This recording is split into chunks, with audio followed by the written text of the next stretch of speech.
Mets needed another left-hander in the bullpen to go alongside Brooks Raley. They get that out of the way very early. Dave, what's your reaction to another Soto coming to Queens? Right, you have to keep these straight now.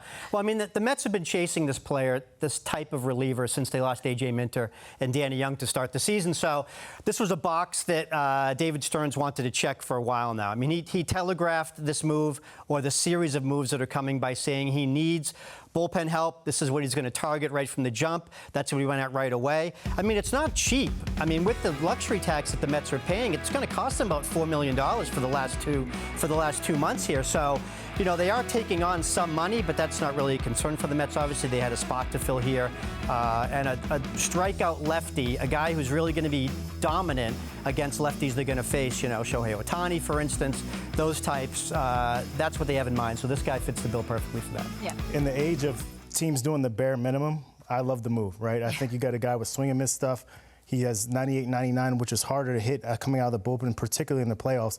And if you look at the playoffs in particular, the relievers are sometimes the most sought-after people, because you can run them out there every day. So I think having them in the bullpen to fortify that bullpen, I still think they need a little starting pitching, but I think this makes them a little bit better. I do think they're going to add a little bit more to their bullpen, maybe go out and get a starting pitcher. Hannah, with just Soto now added to the bullpen, what do you think of the Mets bullpen as a whole? You know the part in Ocean's 11 where George Clooney's like, you think we need one more? You think we need one more? They need like 2 or 3 more. Last year at the deadline, David Stearns' Mets went and added 4 relievers. This is a good start. He's a lefty, which they needed. It was a specific need, and it's a need that they were able to fill. And if you're going to fill that need, I always like, it's only a week ahead of time, but if you have a clear need like that, I love filling it early. These games all count too.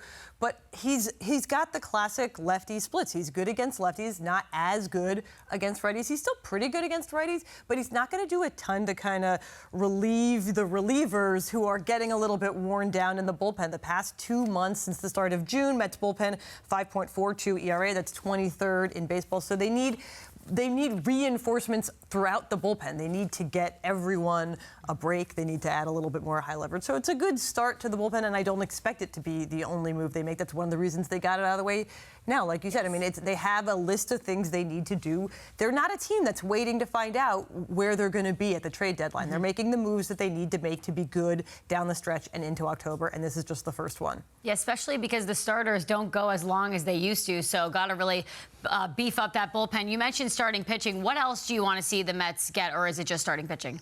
I would like to see the Mets go after Merrill Kelly. I mean, you mentioned guys going deep into games. He only went less than 5 innings once this season, right? So you're looking at a guy that's been here before. He's made 30-plus starts previous to last year. He's made 30-plus starts 2 years in a row. He's made 21 starts already this year. So if you're looking at a guy like that who's been here, has playoff experience, has postseason experience, has World Series experience, I think he's the guy. On the topic of starting pitching, Dave, you spoke to the Mets about Klay Holmes. Right now, obviously, he's a starter, but a lot of people think should shift his way into the bullpen, with how many pitches he's been throwing. What did they have to say about him, and how is he, whether he stays in the rotation or goes in the bullpen, affecting what they do at the deadline? Well, it's tough with Klay Holmes because he's been so good as a starter. Yeah. The experiment has really worked well. So they've gotten everything they've wanted to get out of Klay Holmes, with one caveat.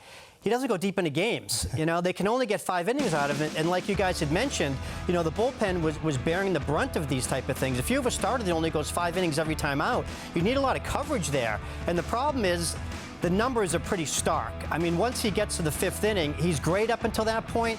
After that, his ERA doubles once he gets past the 5th inning. So he really has some problems there. If you look at these numbers, he's obviously a guy that looks like a converted relief pitcher because he doesn't have the stamina to go much further into games. And when you talk about the innings, you know, the Mets went into this season wondering about how he was going to hold up over the course of a long season. And he's stacking up a lot of innings to this point. So what I pitched to the Mets was, you know, could you use him, guys, in the bullpen? He's been a great reliever during his career. What if you get another starting pitcher, you know, as Julian mentioned, and then just move Klay Holmes to the bullpen, where he's been excellent at? They said they haven't talked about that yet. You know, that's not a scenario they want to deal with. You know, they committed to Klay Holmes. They wanted him to be a starter. They agreed that they would go down that road with him. So they're going to stick that out, unless the asterisk here is if it becomes a problem. If Holmes feels he's getting a little more tired during this point and it makes sense, then they'll consider. But right now, that's not really on the on the horizon for them. I mean, he has earned that. So Sure. I appreciate the kind of internal respect they're giving him. In all of this, though, when we're talking about sort of the Mets pitching needs, whether that's in the bullpen or the rotation, all we're really talking about is you need to cover innings. It still kind of confuses me why we haven't seen any of their high-level minor league pitchers make any appearances in the majors, whether that is a spot start or starting out in the bullpen, which David Stearns liked to do when he was in Milwaukee. He would sort of ease guys into the major leagues by having them start out as relievers.